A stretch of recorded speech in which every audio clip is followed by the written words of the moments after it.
My name is Chloe Harrison, and this is the story of how I stood in a flowing white dress, holding a glass of champagne high, and toasted the wedding of my sister, the same wedding she tried to keep me from.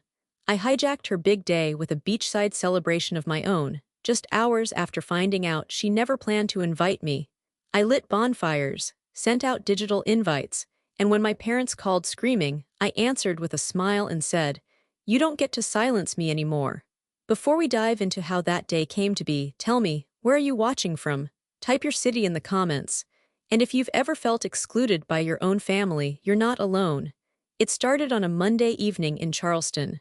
My shift had run late, and I was already on edge, hungry and tired when I got home. I tossed my bag on the entry bench, kicked off my shoes, and went to grab a glass of water. That's when I saw it, an envelope, thick and glossy, lying on my kitchen counter like it belonged there. It shimmered with gold embossing. "Vanessa Lynn Harrison and Andrew Patrick Monroe request the honor of your presence." I blinked. Once, twice, my chest tightened. Vanessa, my sister, a wedding. No one had told me a thing, not a phone call, not a text, not a whisper.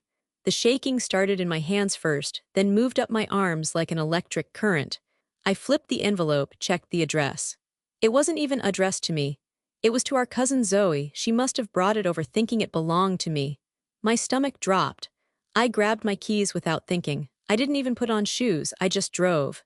15 minutes later, I was standing barefoot on my parents' front porch, heart slamming, invitation clutched in my hand like a burning receipt. The door creaked open and there stood my mother, prim in her apron, wiping her hands with a dish towel. "Chloe," she said, not surprised. "What, eh?" I held up the envelope. "How long were you planning to hide this from me?" Her face didn't move. "We didn't think you'd be interested." My breath caught.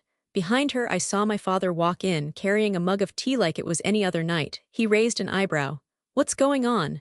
"She found out," Mom said simply, stepping aside like this was some staged scene and she was done with her part. I walked in slowly, feeling like I was on someone else's movie set. "Vanessa is getting married." "No one told me." "Why?" Dad took a sip of tea inside. "You always make everything about you, Chloe. It just didn't seem worth the drama this time." I laughed, not because it was funny, because if I didn't I'd scream. "You think I make things dramatic?" "You're always upset about something," Mom added, placing the dish towel over the sink like we were chatting about weather. "It's exhausting." I swallowed. "So you all planned a wedding, your other daughter's wedding, and just decided not to invite me?" Dad shrugged. "We figured it was simpler this way." The words struck like knives. I stared at them both, trying to make sense of what I was hearing. My parents, the people who raised me, the people I used to trust. They sat there, looking at me like I was a guest who had overstayed. "Does Vanessa know you left me out?" I asked, my voice breaking. "She didn't argue," Mom said, without meeting my eyes. And there it was. My sister, my only sibling. The girl I used to braid hair with, share secrets with, sneak snacks with, had agreed to erase me. I felt the room spin, slow and cruel. I turned to leave. My fingers were trembling, but I wouldn't cry, not here, not in front of them. "Chloe," Dad called after me. "Don't make this into something it's not." I didn't turn around. I pulled open the door and stepped into the night barefoot, humiliated, shaking, but already something in me had begun to harden. If they wanted to erase me from their perfect little picture, they had no idea what I was capable of painting instead. The next morning, I sat in my car outside Cafe Harbor, fingers frozen on the steering wheel, debating whether I should go in or drive off and pretend this chapter of my life never happened. Charleston's streets were just beginning to stir, bakers rolling up awnings, joggers passing with earbuds in, the scent of morning rain rising from the cobblestones. I'd barely slept. The echo of "we didn't think you'd be interested" kept replaying in my head like a cruel lullaby, but I needed answers. Not from my parents this time, from Vanessa. I texted her early, "Hey, can we meet, just talk, Cafe Harbor around 9, the dots had appeared then vanished. 15 minutes later she replied, "Fine, I have an hour before my dress fitting." Fine, not yes, not "I'd love to see you." Just fine. I took a deep breath and opened the car door. Inside the cafe, the lighting was soft and amber. The hum of conversation, clinking mugs and an overhead fan filled the space with a kind of Sunday calm. Vanessa was already there, sitting at a two-person bench table near the window, scrolling her phone with her sunglasses propped up on her head like a crown. I stood there for a beat before walking over. She looked up briefly, not smiling, then went back to her screen. Hi, I said gently. She nodded. Hey. I slid into the seat across from her. The table between us suddenly felt like a border checkpoint. A server came by. I ordered a chai latte. Vanessa had iced tea, unsweetened, no lemon, same as always. You look busy, I said, trying to keep the tone light. It's a lot this week, she replied, flicking her eyes to me. Rehearsal dinner, final fittings, last payments. It's been crazy. She spoke like I hadn't found out about the wedding less than 24 hours ago, like I wasn't supposed to be gasping when she mentioned details. I waited, thinking maybe she'd offer something, an apology, a reason, even a deflection, but nothing came, so I said it. I was hurt, I admitted, hands folded in my lap. Really hurt, finding out from an invitation left on my counter. Vanessa, you're my sister, I don't understand, she sighed. Chloe, don't make this more than it is. Mom and Dad didn't want drama. Neither did I blinked. So I'm drama. No, she said quickly, then added, not always. But you can be intense. You show up and everything turns into a statement. I planned your entire graduation party, I reminded her softly. I baked 3 cakes because you couldn't decide. Her eyes flicked up to mine, but they were guarded. That was years ago, she said. You've changed. I swallowed the knot forming in my throat. You never told me you were engaged, she shrugged. We kept it low-key at first. Then stuff started moving fast. It just happened. That was a lie, or at least a careful omission. The wedding was clearly well planned, designer invitations, coordinated colors. Stuff started moving fast, didn't explain the secrecy. It explained the discomfort. I glanced down at my latte. Look, I don't want to fight, I just want to be part of it. I know we've drifted, but I'm doing well now. I make good money. Maybe I can help with something special, something that means a lot to you. Her expression shifted. Slightly, not warm, but curious. There is the flower show, she said after a pause. It's this whole floral arch thing during the reception. Mom says it's too expensive, so we were gonna skip it. But I mean, if you really want to. The words hung there. If you really want to, not thank you. Not that would mean so much. Just conditional tolerance. Okay, I said quickly, trying to catch the opportunity before it vanished. I'll take care of it. Something beautiful, something magical. Romantic spring, right? She sipped her iced tea. Do what you want. I'm not going to micromanage flowers. The silence that followed wasn't angry. It was just hollow. I looked at her, my little sister. With her perfect nails, her distracted glances, her ring glinting under cafe light. I couldn't tell if she was playing aloof or if I'd truly become a stranger in her eyes. Still, I clung to the thin thread she'd given me. Thanks for meeting me, I said, standing slowly. She nodded. Sure, see you around. We didn't hug. Outside, the air had warmed. A breeze lifted my hair as I crossed back to my car. I turned on the engine, sat there for a moment, and stared at the text draft I was about to send. The flower show's all set, can't wait for you to see it. I hit send, tucked my phone into the console, and drove toward Blossom & Co. Maybe this wasn't a reconciliation, but it was a beginning. The next afternoon, the sky over Charleston was a pale, almost translucent blue, the kind that makes everything look like a filtered photograph. I parked my car along a street lined with boutiques and old crepe myrtles and stared at the storefront with the gold-lettered sign, Blossom & Co. Floral Artistry. I'd passed it 100 times, never walked in. Until now. Inside, it smelled like crushed peonies and fresh eucalyptus. Space was open and airy, sunlight pouring through the skylights, spilling over tables of garden roses, wild dahlias, and white tulips arranged like museum pieces. Wind chimes tickled the air by the door. For a second, I felt like I'd stepped into a dream. A woman with short silver hair and a linen apron greeted me behind the counter. Welcome to Blossom & Co. I'm Lydia. How can I help you today? I have a pretty big order, I said, approaching the counter. It's for a wedding. My sister's. Lydia's expression lit with excitement. Oh, I love sisters who do florals. What's the vision? I hesitated, then smiled softly. She's going for a romantic spring theme. I want to do something unforgettable. Maybe a floral arch and a cascading centerpiece for the head table. Lots of roses, soft pinks and creams with hints of blush. Lydia jotted notes, nodding as I spoke. You're thinking classic garden elegance. I can already see it. She turned a tablet toward me and began scrolling through photos. This one was for a May wedding, see the draping effect. And this one had floating florals over the dance floor, I pointed. That one, the draping roses, but maybe even more dramatic. Dramatic, we can do, Lydia said with a playful grin. As she started calculating the costs, my stomach twisted. I already knew it wouldn't be cheap. Blossom & Co. wasn't the kind of place you came for daisies in a mason jar. She turned the screen. With the imported roses, installation, the floral choreography down the aisle, and the arch, you're looking at $4,800. I blinked. That was more than my last paycheck, but something in me refused to flinch. That's perfect, I said evenly. Do you need a deposit? Just half down to reserve the date, we'll handle the rest. As I handed over my card, Lydia smiled kindly. Your sister is lucky. Not everyone gets a surprise like this. I nodded, swallowing the sudden lump in my throat. Yeah, I wanted her to have something magical. Her voice softened. Weddings are complicated, families too, but gestures like this, they matter. I didn't say anything. I wasn't sure I could. Instead, I walked with her through the back room as we finalized the color scheme. She pulled swatches of ribbon, showed me blush garden roses flown in from Ecuador, a strand of Italian ruscus that would trail from the arch like ivy in a fairy tale. The whole time, I imagined Vanessa walking down that aisle, looking up at the arch, surprised, maybe even moved. Maybe she'd pull me aside afterward and say, "You really came through for me." Thank you, Chloe. That was the hope I wrapped around myself like armor. I signed the contract, confirmed the delivery time, and scheduled a walkthrough of the venue 2 days before the wedding. By the time I left, I had a folder full of receipts and a mind buzzing with details. As I stepped back into the street, my phone buzzed. A message from Lydia. Can't wait to show you how it all comes together. You have a good heart, Chloe. And then from me to Vanessa before I could talk myself out of it. The flower show's all set, can't wait for you to see it. Read. No reply.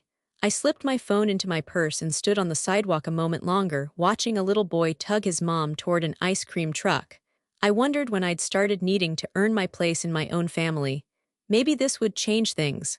Maybe it wouldn't. But at least this time, I was doing something no one could ignore.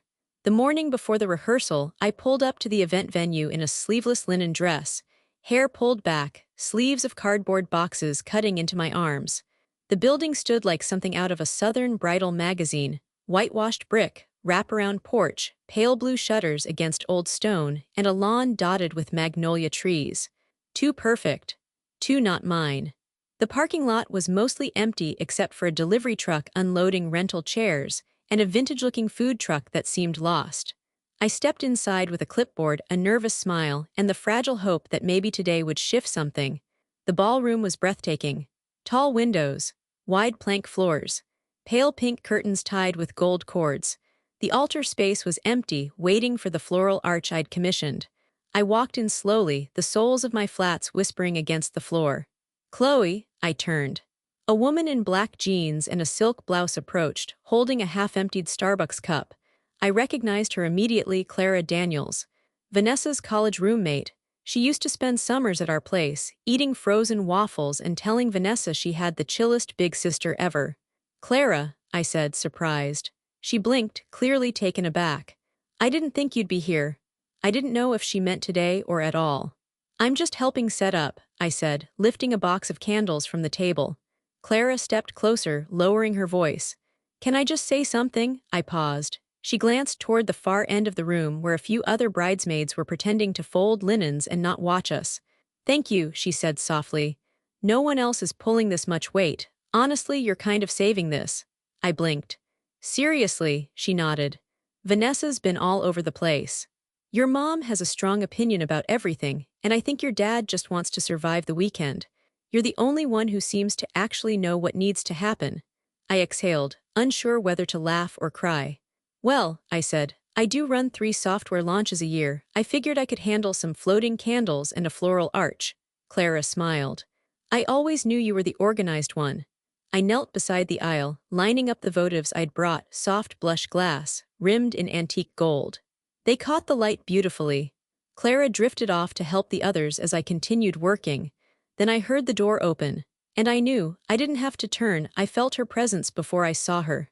Vanessa. She walked in like a bride from a Pinterest board, hair curled, tan glowing, clipboard in hand, and eyes scanning everything in a practiced glance. She stopped when she reached the altar.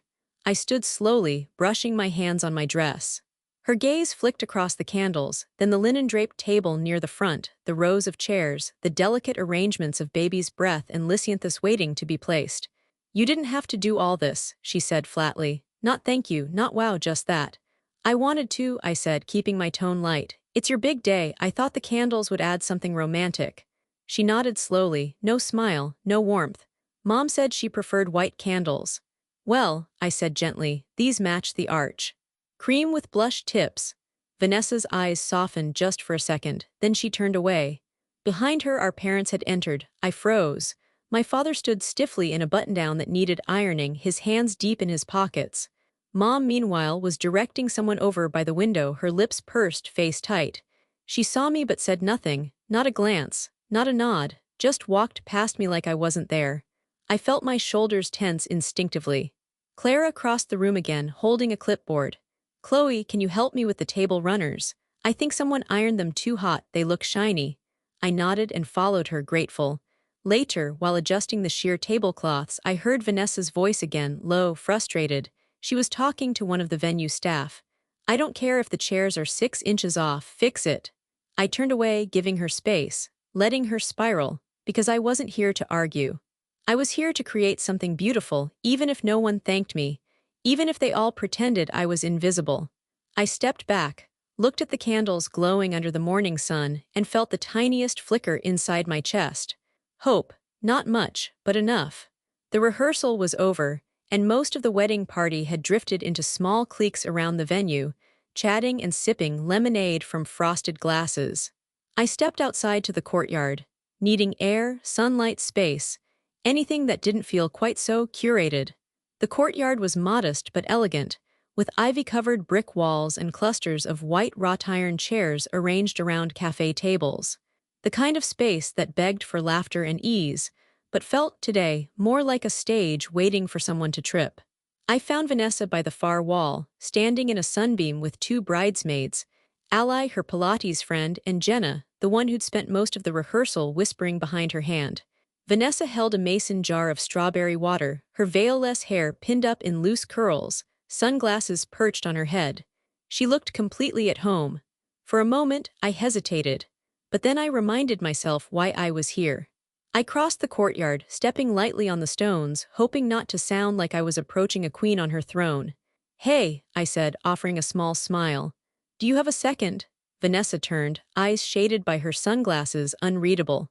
"Yeah." I stood beside her, heart racing for reasons I couldn't explain. Maybe because even here, even after all this effort, I still felt like a guest. "I just wanted to check on the floral showcase," I said gently. "The garden arch is arriving tomorrow morning, and the aisle petals and draped runners will be set up before the ceremony. I thought the colors matched your theme perfectly, romantic spring, right?" She took a long sip of her water, glanced at Ally, then let out a sharp laugh. "That old-fashioned stuff," my smile faltered. Vanessa smirked, shaking her head. "It's kind of embarrassing. I mean, all the pinks and petals, honestly, it feels like something out of a high school prom." Ally giggled. "I told you it was a little much." "Right," Vanessa turned to her. "I mean, no offense to Chloe, but it's not really the vibe I was going for." And just like that, I was no longer part of the conversation. I was scenery, a background prop with a receipt. I swallowed the heat rising up my neck. My mouth opened to speak, then closed. What could I say? That I'd spent nearly $5,000 trying to make her wedding magical. That I'd coordinated with the florist, the rental company, the venue staff, all without a thank you. That I'd come here trying, still trying to matter. I took a slow breath, forced my voice to stay soft. I just wanted to help. Vanessa looked at me then, really looked, and something flickered in her expression.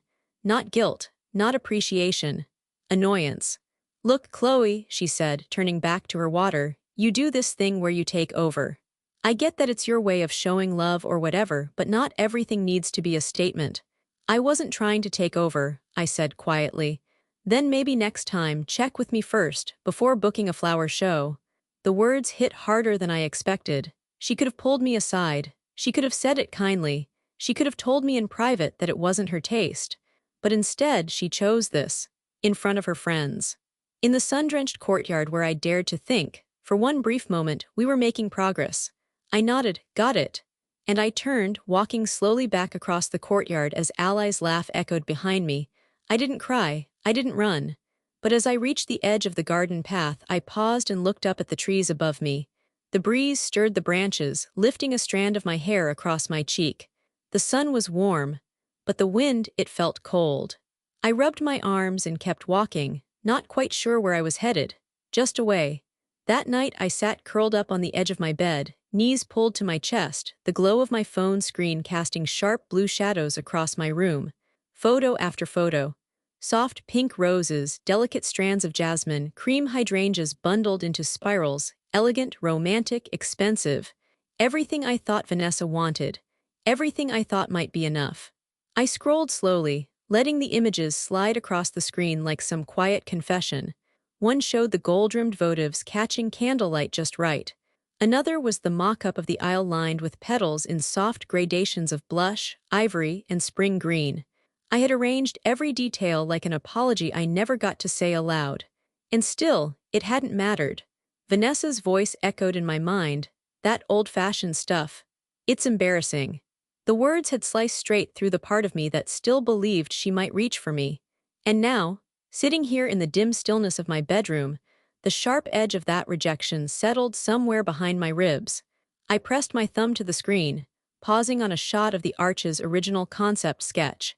It looked like something from a fairy tale, something I would have dreamed about as a kid, back when we used to plan weddings together with construction paper veils and plastic tiaras. Back when we weren't on opposite sides of something I still didn't understand.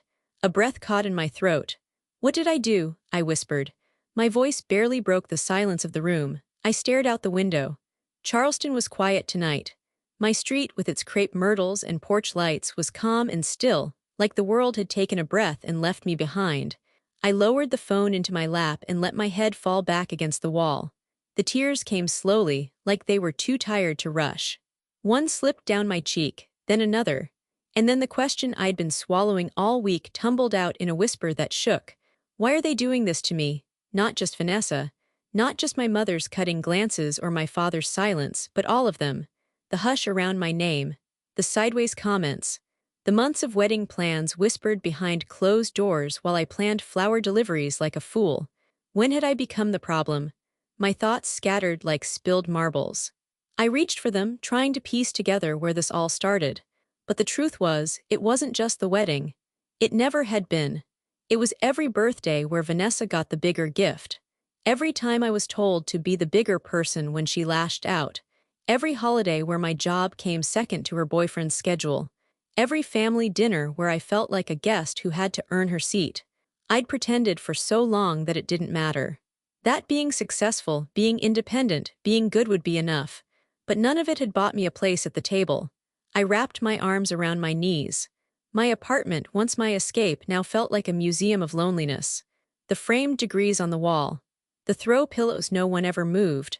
The empty second bedroom that used to be my art space before I stopped painting. I'd built a life that looked whole from the outside. But tonight, it felt hollow. I picked up my phone again and opened our old group chat.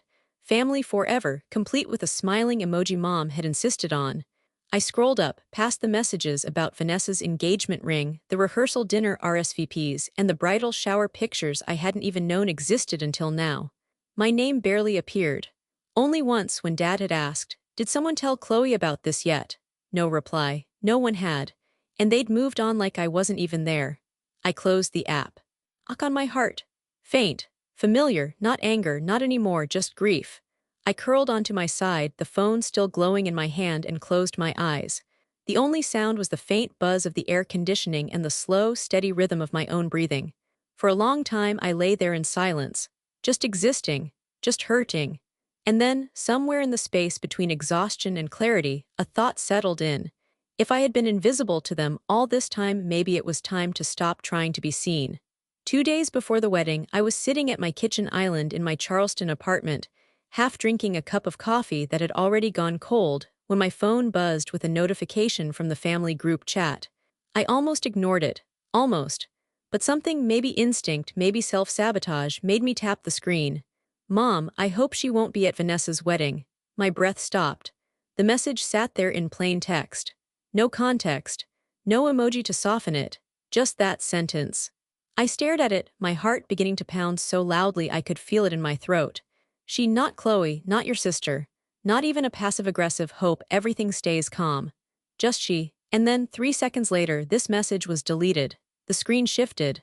The words disappeared, but it was too late, I had seen it. My fingers hovered over the keyboard, frozen. My pulse thundered in my ears. I scrolled up quickly, trying to piece together what conversation it had been part of. Vanessa had written 15 minutes earlier.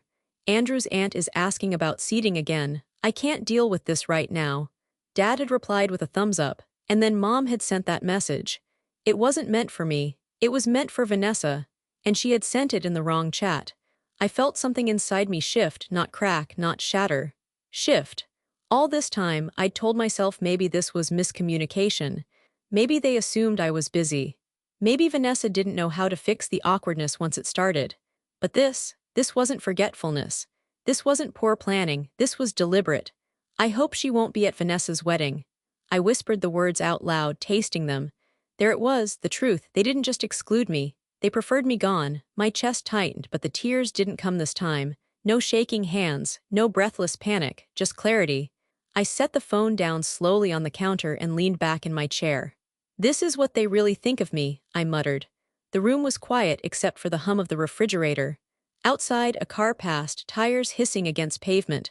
Normal life continuing, unaware that something fundamental had just snapped into focus inside me. I replayed every conversation from the past week. Mom's calm dismissal. Dad's exhausted sigh.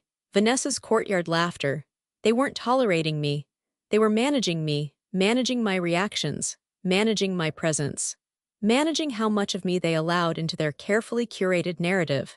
And when I refused to shrink, they erased me. I stood up abruptly, the chair legs scraping against tile. The sound startled me. I walked to the living room window and stared out at the palm trees swaying lazily in the afternoon breeze. For years I had tried to earn my place, by being generous, by being successful, by being the easy daughter. And still I was too much, too intense, too visible, too inconvenient. Fine. If they didn't want me at the wedding, if my own mother was actively hoping I wouldn't show up, then maybe it was time to stop trying to fit into their celebration. Maybe it was time to create my own.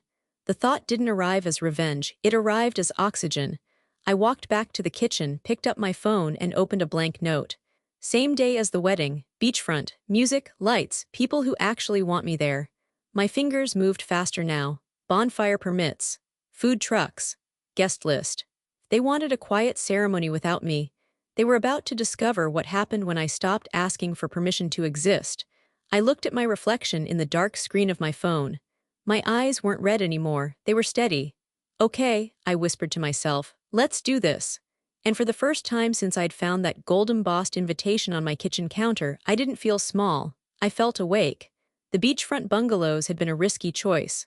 Last minute, pricey, logistically insane. But when I saw them listed, shaded with palms, nestled just off Folly Beach, with open decks facing the ocean and soft white sand, I didn't hesitate. If I couldn't sit at their table, I'd build my own. I rented the whole cluster of cabins for Saturday, hired a food truck that specialized in gourmet tacos and plant-based platters, ordered fruit towers, hand-cut coconut water, and beach chairs in pops of color. I even booked a local DJ who owed Maya a favor. Everything was fast, messy, and pieced together with adrenaline. I named it in my invite, Chloe's Celebration of Light, if you know, no drama, just joy. Saturday, noon to sunset, Folly Beach Bungalows, bring sandals and good energy. I texted it to my friends. I emailed it to cousins. I sent it to people from college I hadn't spoken to in years but remembered fondly.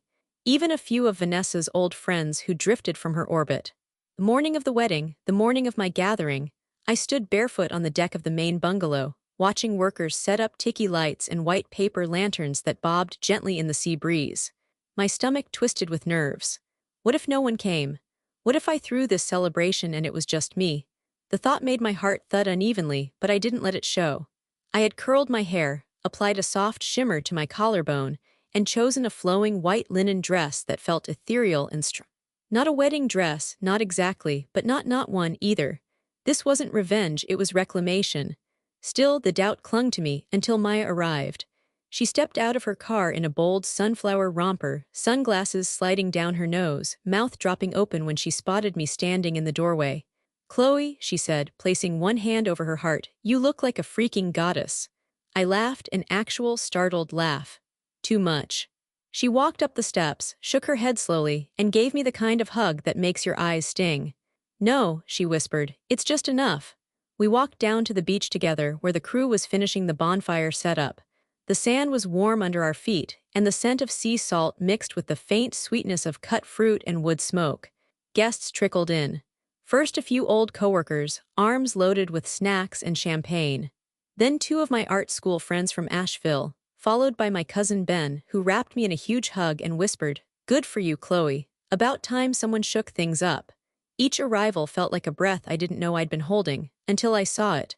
A notification lit up on Maya's phone as she snapped a photo of the fruit table. Sarah posted, "Wedding rehearsal energy. Can't believe it's tomorrow." Bouquet read Vanessa and Andrew. Maya hesitated. "I didn't ask her to show me. I didn't have to." Shin said enough. I looked away out toward the horizon. So most of them went. Cousins, extended family, maybe even some of the people I'd invited here. Of course they did. My smile stayed in place, but it felt thinner now, like a shell barely covering what was underneath. "Want me to block her?" Maya asked softly. "No," I said. "Let her post what she wants. I'm not hiding from it." But a cold edge crept into my ribs, a quiet hum of sadness I couldn't push down. They didn't care. Not really. For all the years, all the effort, all the candles and planning and driving across town to pick up last-minute gluten-free cookies for Vanessa's bridal shower I wasn't invited to, none of it made me enough. I stared down at the sand. The people here, they mattered, they'd shown up, I needed to focus on that, but part of me still looked toward the wedding like a window I couldn't stop peering through. "Hey," Maya said, nudging me. "Look around." I did. String lights now glowed faintly above us. Someone had started music, upbeat and floaty. Laughter echoed from a cluster of guests playing cornhole near the water. A little girl danced barefoot in the sand with one of the paper lanterns, spinning like the world had never been unkind. "You built this," Maya said simply. And I had, even if half the family had chosen to ignore it, even if this party wasn't going viral, even if it was mostly symbolic. It was mine. I took a slow breath, pressed my hand to the center of my chest where that fragile hurt still pulsed. "Let's light the fire," I said. "It's time." By 6:30, the fire pit was glowing golden against the deepening dusk, casting soft shadows across the sand as the first sparks of real joy began to flicker inside me again. Maya handed me a chilled coconut water with a bamboo straw and grinned. "We survived the setup. Now we celebrate." I smiled and tapped my drink against hers. "To survival," I said, "and maybe something better." We clinked softly and sipped. The music was playing at just the right level, dreamy, low-key, nostalgic. A breezy cover of an old Fleetwood Mac song drifted through the air as the ocean lapped quietly just feet away. Tiki lights flickered along the walkway like a trail of quiet rebellion. This wasn't the wedding, but it was something. Then I heard my name. "Chloe." I turned and nearly dropped my drink. Ben. My cousin, our late-night movie buddy growing up, the only person who'd ever backed me up when Vanessa stole my sweaters. He was jogging down the boardwalk with that same lopsided grin, arms outstretched. "You didn't think I'd miss this, did you?" he said, pulling me into a hug that lifted me slightly off the ground. "You went to the rehearsal dinner," I said, half laughing, half skeptical. He shrugged. "And it was a lot.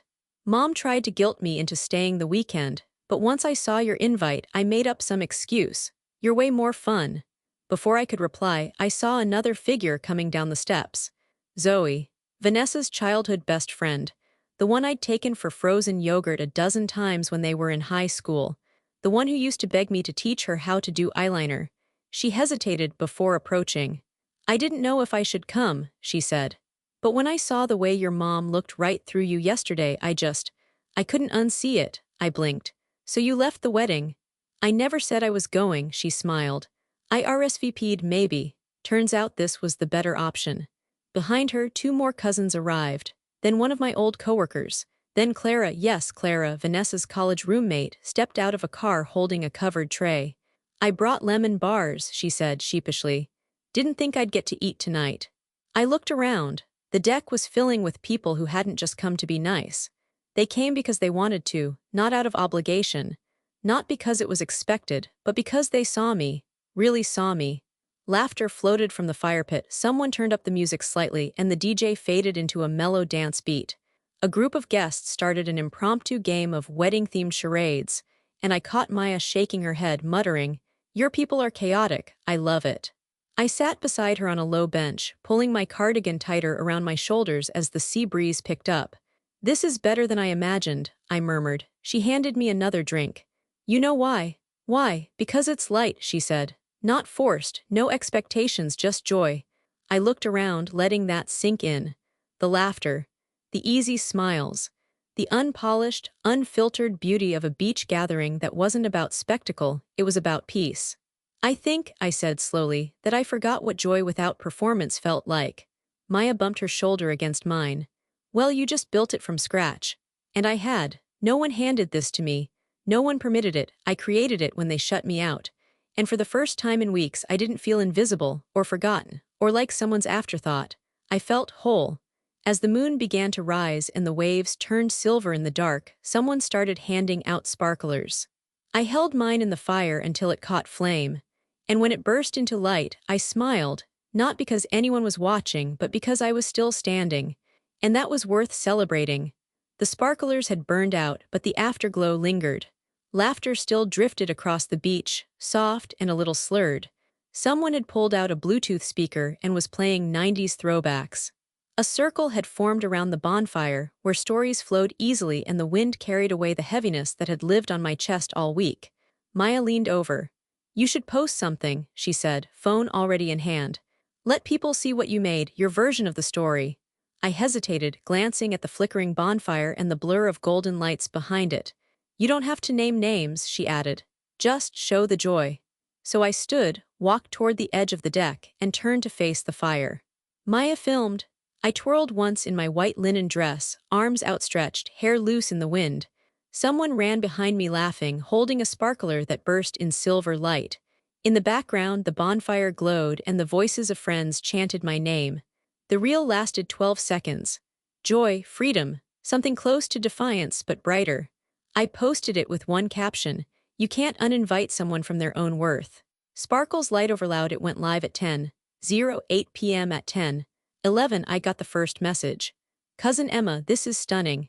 You deserved better, Chloe." By 10:15 there were 4 comments and 2 reposts.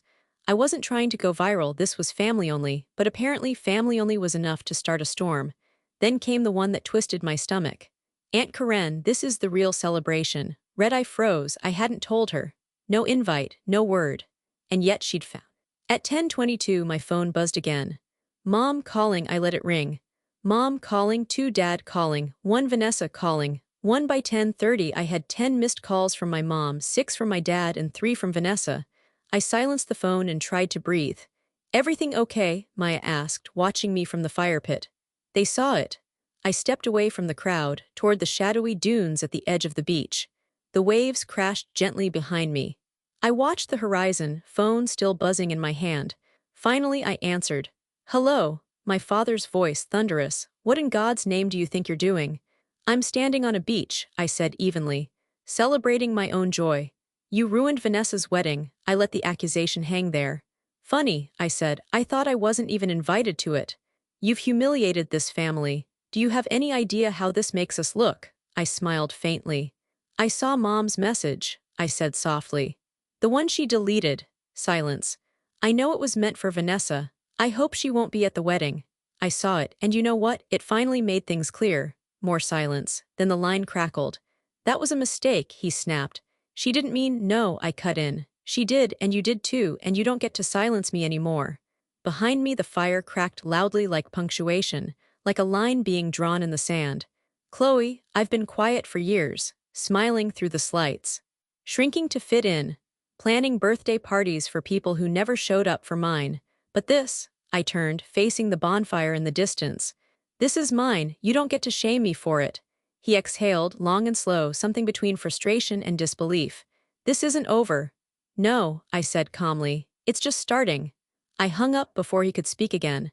I stood there for a long moment, the surf tugging at the edge of the sand like it wanted to wash everything clean.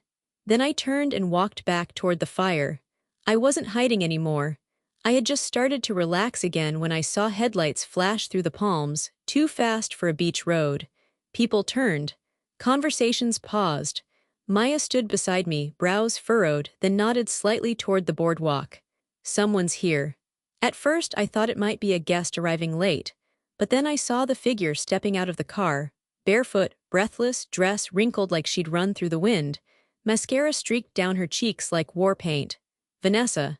She stood at the edge of the boardwalk for a second, frozen beneath the ticky lights, her eyes locked on mine. All the background noise, laughter, music, waves muffled into a hum. She walked forward slowly, like every step hurt. People turned to look, their conversations thinning into whispers. When she reached me, she stopped just a few feet away. Her voice was quiet, unsteady. "I didn't know," she said, eyes glistening. "Not until tonight." I didn't move, not yet. Vanessa swallowed as if choking back something bitter. "They told me you'd make everything about yourself, that you'd try to outshine me if you were involved, that you'd cause drama." I felt something shift in my chest. Not quite anger, not yet forgiveness. "And I believed them," she continued. "Until I saw you're real, and then I saw the comments, from people who were there for both of us, saying they wished they'd gone to your celebration instead." Her breath hitched. "And it hit me," she whispered. "How much they made me afraid of your light, how they used it to control the way I saw you, and how they turned me into someone I don't even like." Her voice cracked then. "I don't want to be their echo anymore." She stepped forward, uncertain, like she expected me to turn away, like she was bracing for the door to slam. But I didn't move, not at first. I looked at her, this girl who once wore my clothes without asking, who cried to me about her first heartbreak, who shut me out of the biggest moment of her life because she'd been told I'd ruin it. And now here she was, tears shining, voice shaking, finally seeing me. I stepped forward and wrapped my arms around her. She gasped softly against my shoulder, and I felt her exhale like she'd been holding her breath for years. When I pulled back, I looked her in the eyes. "Then let's end it here," I said. "Let's break the cycle tonight." Her eyes widened. "Here," I nodded. "This celebration right now can still be your wedding, the real one, the honest one." She glanced around at the string lights and candles, the mismatched chairs, the open fire. "It's not what I pictured," she said quietly. "No," I said, "it's better." Maya nearby blinked in disbelief. "Wait, are we seriously?" "Seriously," I said, turning to the crowd. I raised my glass high above my head, heart pounding but steady.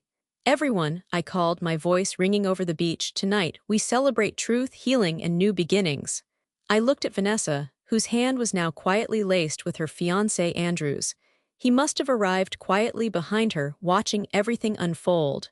I nodded toward them. "And we celebrate these two, finally showing up for each other and maybe finally seeing what matters." There was a pause, then someone clapped, then another. Then a wave of cheers rippled through the beach like the tide rolling in. Sparklers relit, music surged. And in the flickering firelight, Vanessa let out a laugh, shaky but real. Not everything was fixed. Not everything was forgiven. But something had been broken wide open. And in its place, something new could begin. The next morning, the beach was nearly empty. The fire pit was just a ring of ash and ember now, the ticky lights sagging softly in the daylight. Paper lanterns fluttered lazily in the breeze, some tangled in palm fronds like they didn't want to leave the party either. I was barefoot in the cool sand, a mug of black coffee in hand, watching the tide roll in. The air was still, clean, like the world had taken a deep breath and finally exhaled. Vanessa stepped up beside me without a word, hoodie pulled over her wrinkled dress from last night, hair twisted into a messy bun. We stood there for a moment, silent. Then she wrapped her arms around me from the side, resting her head on my shoulder. "I don't think I've ever seen you like that," she said softly. "Free, powerful, loved." I turned slightly to look at her. Her eyes were tired but clearer than I'd seen in years. "I've been that all along," I said. "You just weren't looking." Her mouth pulled into a tight smile, part regret, part awe. "You know they'll never admit what they did," she murmured. "They don't have to," I replied. We both stared out at the ocean, the horizon drawn like a line we'd finally crossed. "I want something different," she said after a moment, "for us." "So do I. No more triangulation, no more performing for their approval." I nodded. "No more keeping score." We didn't need to say whose approval we meant. We'd lived our lives chasing it, bending ourselves into the shapes they preferred, one the golden girl, the other the scapegoat. But that chapter was done. A wave curled forward and lapped at our toes. Vanessa giggled and pulled back. I let it wash over mine. It felt cleansing. Behind us, the bungalow was still quiet. A few guests had stayed overnight, now slowly waking, but the party was over. What was left was something better. Stillness, honesty, a bond not built on duty but choice. Vanessa reached into her hoodie pocket and pulled out a single pale rose petal, one of the hundreds from the setup I'd paid for but never got to see on her aisle. She placed it in my hand. "Keep it," she said, "as proof that something beautiful came from this. Not theirs, yours." I nodded and tucked it gently into my pocket. The ocean kept moving. But for the first time in a long time, we weren't chasing it. We were just here. 6 months later, Vanessa lived just 4 blocks from me. Her front porch had matching rocking chairs. Mine had succulents. Sundays were ours, brunch at whichever place felt right, followed by slow walks or shared therapy appointments we'd both finally committed to. No wedding dresses. No roles to perform, just sisters. We still got texts from our parents. Polite ones, measured. No more manipulation, because we'd stopped answering the ones that sounded like traps. The silence between us and them had become a boundary, and within it we'd found peace. One afternoon, Maya and I hiked up a wooded trail just outside town. Sunlight poured through the trees in warm stripes, and the ocean was visible through breaks in the leaves. I paused at the top, catching my breath and watching the waves below. "You ever think you'd be here?" she asked. I smiled slowly. "No, but I'm glad I am." Then I turned to her and said, "Turns out, sometimes losing your family means finally finding yourself." We stood there quietly as the waves crashed below, strong, steady, unchanging. Just like us. And that was the end of my story. I still think about the moment Clara showed up at my beach gathering with lemon bars, quietly stepping away from the wedding she'd helped plan just to stand with me. Did she do the right thing by walking out, even if it meant losing favor with my family? Tell me in the comments, I really want to know. And if my story spoke to you, don't forget to like, subscribe, and stay with me for the next one.